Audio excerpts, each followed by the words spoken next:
Let's take a look at some of the business highlights for 2023.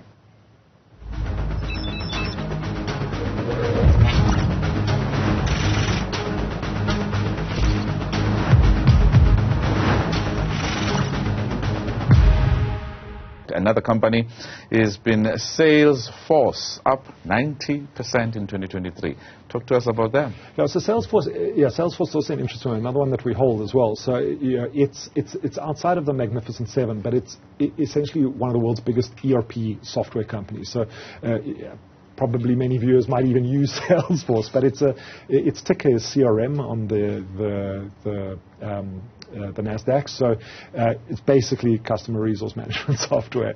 It's a CRM system, and I think it became very popular around in the COVID period because suddenly everyone needed to track their sales process. That digital organizational planning was that much more important. You couldn't have even pre-COVID. I mean, yes, people were moving more digital, but you'd have sales teams that would sit in an office. You'd have call centers, everyone sitting together, and suddenly now you have to manage that in a very decentralized manner. And that's where Salesforce has really stepped into the gap, because people have to have this kind of software in place, and generally having the best software will give you the best competitive advantage. At the same time, they have their own AI tools within there that is kind of fueling some excitement around the stock price. But yeah, I mean, decent set of numbers. Its revenue came in line with expectations in the most recent report, but from an earnings point of view, it has outperformed. And one of the reasons for that is, and it's maybe another theme that we haven't talked about specifically in the offshore tech space, is that they've cut 10% of their workforce as well. So these US companies, very different from South African companies, yes, in that the three words that made America great: you are fired. That's it. And they've really contained their costs. They've gone through a more difficult period, but they've laid off 10% of their workforce. They've protected the company, and they've become quite profitable. Very good for investors. Not great for the guys that got laid off in the US, but yes, also the US unemployment rate also surprisingly low. So an economy that can recycle jobs very, very efficiently. But yeah, CRM, a business that then kind of dipped at the beginning of this year, and that's why as we moved into a higher interest rate environment, anything to do with tech, people were very concerned about. And I think that was a poor call by the market, if you want to put it that way, because they were looking at it and saying, no, we've got high interest rates. Anything that is reliant on future growth, we can't value it as aggressively because there's essentially other options. So you had this big crunch in anything tech-based. But something like Salesforce has, they've got very predictable earnings because they're essentially software as a service. So and they're very, very, very cash generative. So I think as the results came out, and I mean, if you look through the results on a regular basis, you'll see that, I mean, their outlook continue to improve. Every presentation is saying, but we're having literally the best year we've ever had. We don't know why our share price is down 50%, but we know from an operational point of view that things are going well. And if you took the time to go and listen to those presentations, you would have seen that it was a good prospect. And yeah, now, as they release these good results, I mean, I think it jumped another 11% on the latest results. So wow, it's a company moving from strength to strength. Another company, Adobe. This is a company most people know of, up 81% this year. Suddenly, what happened there?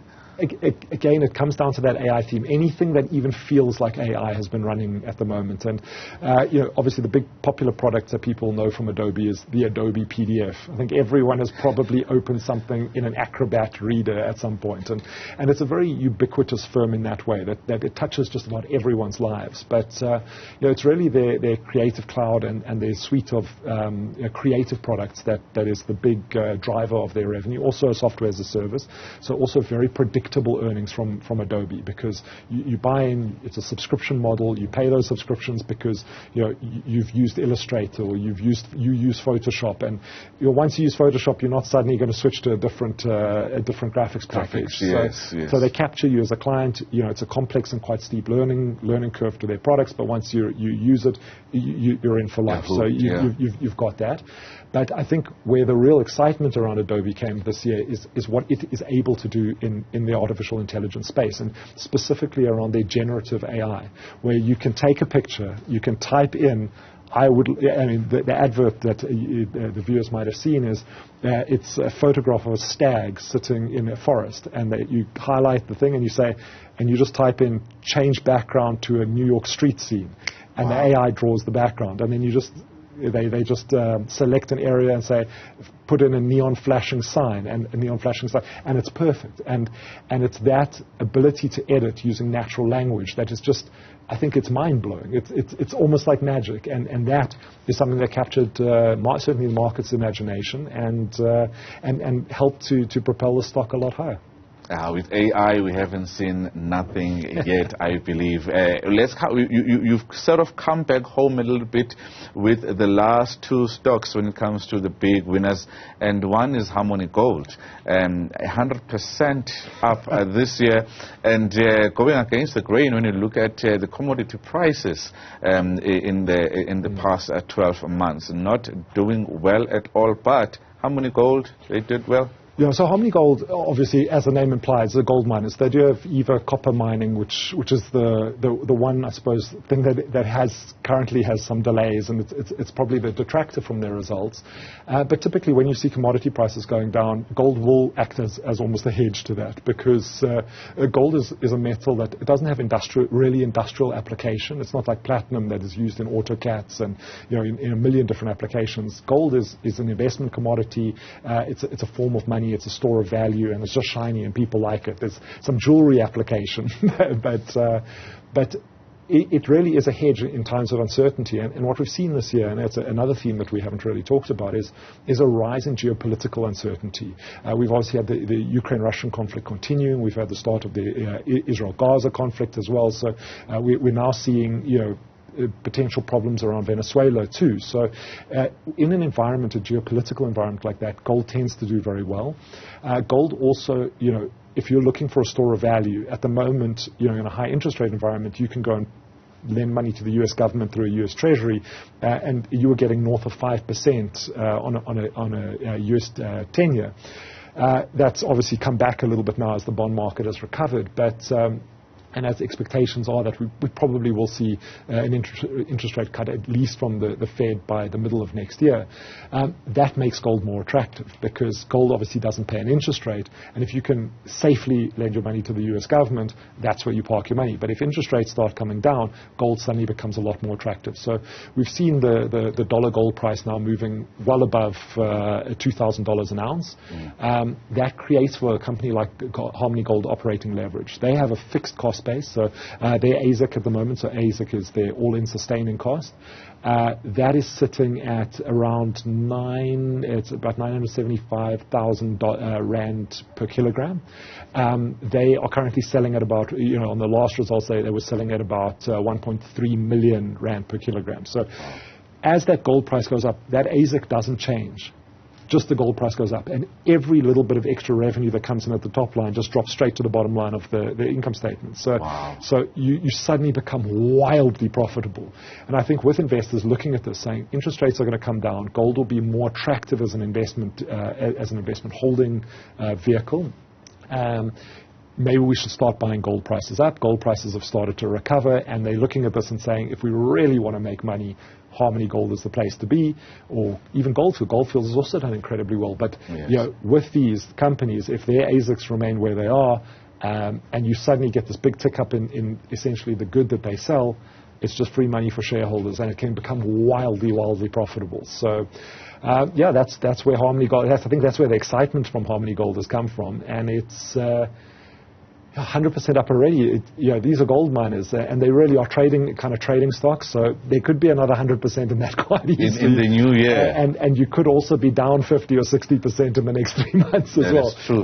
It's that fast. And I think anyone watching this needs to understand that when you're buying into gold miners, I mean, the moves are phenomenal. It's something that these are not buy and hold stocks. These are when they're cheap, buy them. If you've got a view, you're trading around these stocks. They're not something just to stick in and earn your dividends, if you want to put it that way. And finally, something interesting, a private education firm, Advitech. We've seen their peers doing quite well as well. Advtech, talk to us about them. I remember speaking to them earlier this year. How have they done as far as their stock price? Up 40% for the year, so can't argue with that, and it is a space that we like. So in the listed environment, the three education companies that you would buy into are Stadio, Curo, and Advtech are your options. And Advtech for most of the year was significantly cheaper than Stadio and Curo, and it did look like a good buy. At this stage, it has run quite hard. It's looking a lot more expensive in earnings terms, but all three of them, for something that you would want to put in a portfolio longer term, I think are interesting. The private education space in South Africa, I think, has a compelling sectoral tailwind. We've obviously got government execution in the public space not up to scratch, and private sector is stepping in to fill the gap. And if you look at international statistics, learners in South Africa, we've got around 5% of learners attend private schools. In global terms, that stat sits at about 19% of globally are people going to private schools. But interestingly, in low to middle income countries, so lower than South Africa, 27% of the population goes to private secular schools. Wow. So there's clearly a demand for it, and there's clearly a case that it can be. This need and this demand can be filled by the private sector. And it's specifically what the likes of Advtech, Curo, Stadio, obviously more in the university space, but we think will capture a lot of the flow from students potentially leaving an institution like UNISA. But definitely compelling, and specifically at the moment I think Advtech has been the big winner, but as an entry point I'd probably look at Curo at the moment, because I think that primary and secondary space, they're creating affordable schools. They're not looking for super expensive private schools, which is more Advtech's world. They're looking for essentially creating affordable private schooling, and it's something that is interesting. In terms of the new year, having looked at the big losers and the big winners, where would you go? Tech seems to be quite big. You also have, when it comes to private education as well as the gold mining sector, where would you go? I know it's a difficult question and you don't have a crystal ball, otherwise we would not be coming in the 9 to 5. It's not a difficult question because we run model portfolios locally and offshore, so we have our selection. I just don't know if I should say them in public. But I think the themes are clear. So I think within the South African context, I think next year I think is also going to be quite a politically driven year, and not just locally with local elections. We have both US and UK elections as well. So across the globe, there's going to be big changes, and specifically in the UK and the US, where you have very different foreign policies depending whether you get a Republican or a Democrat, and the race is quite close. So you've got these big uncertain events coming through. When there's uncertainty, potentially we could see some more rand weakness. So I think for a local portfolio, we like the idea of the more traditional rand hedges, the likes of Richmond. We like, I think you do need some commodity exposure in a local portfolio. So something like a Glencore or a BHP group, I think, is interesting as well.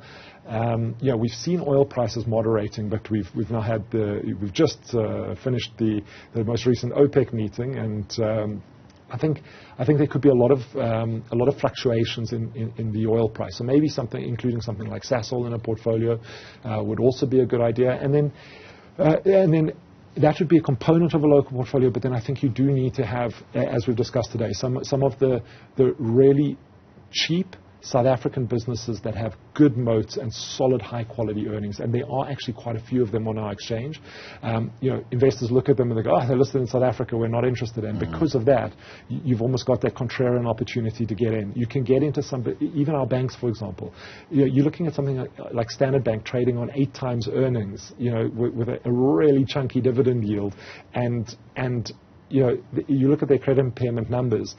they're not significantly up despite higher interest rates, which is generating a lot of money for the banks. There's definitely an opportunity in our banking sector, in my opinion. And then, of course, offshore. I mean, we run, obviously, an AI-based portfolio. So all of the stocks that we've mentioned today, I think, would be interesting. I don't know about exactly when your entry points are, but looking longer term, this could be a theme with a few years left to run on it. So tech is definitely interesting, but then also some of the Russell 2000 stocks, as I said, some of those kind of mid caps that haven't run, that if we do see interest rates coming down middle of next year, could just get that lift. So I think equity markets are probably the place to be over bond markets, and certainly if you're sitting on cash at the moment. I think we're going to go into, from an economic point of view, recessionary conditions, which is going to create a lot of noise. Politics is going to create a lot of noise, but that's going to be an opportunity to deploy, because 3, 4, 5 years out, this is a good entry point into equities. They're cheap. Gary, thank you very much for your time as always, and looking forward to seeing you in the new year to actually give us nuggets of wisdom on a weekly basis, also in terms of how the equity markets are doing. And there's a lot to look forward to. Gary Boyson, who is the portfolio manager at Rand Swiss, giving us the 2023 big winners and big losers of the year. Thank you for joining us.